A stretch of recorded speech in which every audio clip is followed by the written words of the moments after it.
31st night সামনে রেখে কক্সবাজারে হোটেল মোটেল জোনে যৌথ অভিযান পরিচালনা করেছে প্রশাসন। আইন শৃঙ্খলা রক্ষা ও অনৈতিক কার্যক্রম প্রতিরোধে রোববার বিকেলে অভিযানে নেতৃত্ব দেন কক্সবাজার জেলা প্রশাসনের নির্বাহী ম্যাজিস্ট্রেট নাফিস ইন্তেসার।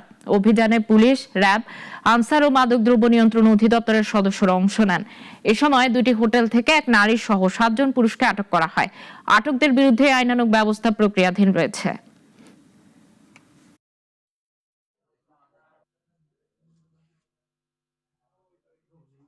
এবং এই পর্যটন নগরীতে পর্যটকদের নিরাপত্তার জন্য জেলা প্রশাসন সর্বদাই সজাগ।